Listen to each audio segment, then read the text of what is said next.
मस्जिद में जो देखने गए थे वही मारते। अगर ये लड़ाई थी तो पहले नहीं मारते। ये पुलिस अपने बचाव के लिए कर रहे हैं, क्योंकि पुलिस बुरी तरह फंसी हुई है और इनकी गोली से इनके मारे हुए लोग हैं वो 4 लोग। अब इसकी जब निष्पक्ष जांच होगी तब इसका पता चलेगा। देखिए, हमें अब एक डीजी ने मुझसे कहा कि मैं निष्पक्ष जांच कराऊंगा, तो एक बड़े पद पर बैठे हैं, 3 दिन का मौका दिया है, तो 3 दिन में देख लेते, नहीं करा हम लोग अपनी रणनीति बनाएंगे हमें क्या करना है। माता पिता जी, सरकार के मंत्री है, वो कहते हैं कि अगर अराजक तत्व एक तमाचा मारेंगे तो हम 5 तमाचे मारेंगे। अरे देखिए, अब हम इस पर बहुत ज्यादा बात नहीं करना चाहते, लेकिन इतना मैं जरूर कहना चाहता हूँ, जो सरकार है वो सांप्रदायिक भावना से भरी है। उसके मन में एक वर्ग विशेष के खिलाफ गुस्सा भरा है, क्रोध भरा है, तो कभी न कभी उनके मुंह से बात निकल ही जाती है, इससे पता चलता है। देखिए, हमने कहा है, हमने हमारे घर पर जो पूछने गए थे तो मैंने कहा, हकीकत यह है पुलिस बहुत, आप इनके कार्यकलापों को बहुत दिनों से देखते आ रहे हैं। जब ये गोली चलाने की बात करते हैं तो सरकारी बंदूक से गोली कम चलाते हैं। प्राइवेट हमने अपने आंख से देखा है, कई लोग अपने प्राइवेट असलहे जो रखते हैं वो भी लेके पुलिस वाले चलते हैं, इसलिए उसका प्रयोग नहीं करते, क्योंकि उसमें ये फंस जाएंगे, सरकारी गोली बरामद हो जाएगी, सरकारी बंदूक बरामद हो जाएगी, पता चल जाएगा, तो इसमें सीधे मुलजिम बन जाएंगे। अगर इस तरह से अन्य उससे होता है, और आप जानते हो थानों में तमाम प्रकार के कट्टे असलहे रखे रहते हैं, तब ये प्रयोग कर ले क्या ठिकाना है।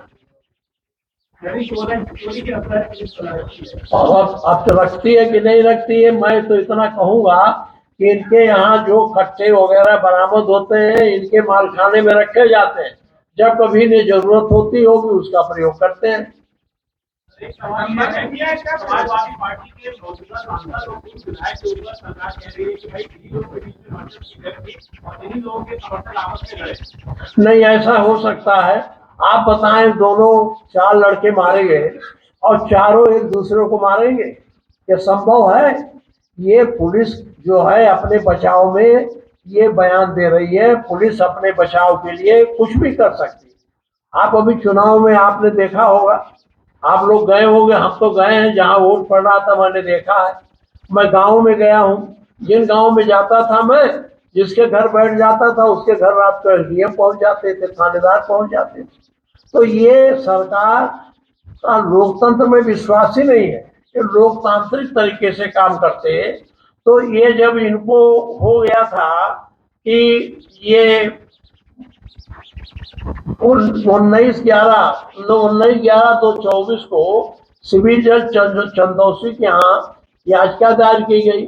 कोर्ट ने दूसरे पक्ष को सुने बिना ही सर्वे करने का आदेश दे दिया और पूरा मुस्लिम समुदाय और मस्जिद के लोग उन्हें कोऑपरेट किए, सहयोग दिए और सर्वेक्षण हो गया। कलेक्टर ने कह दिया आप दोबारा सर्वेक्षण की जरूरत नहीं, जो होना था हो गया, कोर्ट में दाखिल हुए। फिर कैसे दूसरे 22/24 को फिर कैसे ये करने लगे? अच्छा, उसको करना था तो ये करते, लोगों को बुलाते, समझाते, सीधे 5 बजे पहुंच गए, तो भ्रम की स्थिति तो इन्होंने पैदा की ना। अच्छा, ये सरकार चाहती है इस तरह से उत्तर भारत में सांप्रदायिक तनाव रहे और उसका लाभ ये उठावें। तुम जरा जोर से बोल दीजिए, थोड़ा उम्र के नाते कम हो गया है। हाँ।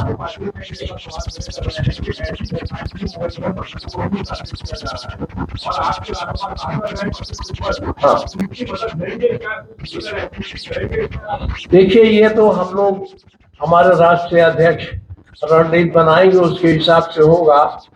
अब ये घटनाएं क्यों हो रही हैं, इस तरह से घटनाएं क्यों हो रही है, आप जानते हो।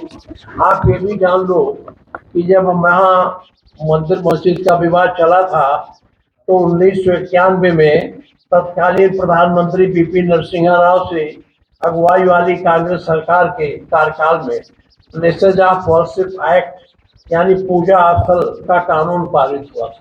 इसमें स्तर प्राविजन में बताया इस तरह प्राविजन में बताया गया था।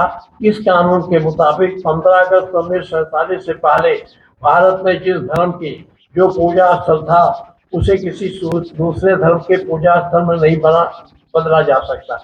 अगर कोई ऐसा करने का प्रयास करता है उसे 3 साल की जेल और जुर्माना हो सकता है। इस कानून में यह भी प्रावधान था कि दूसरे धर्म के कब्जे के सबूत मिलने पर भी कोई कार्रवाई नहीं की जा सकती।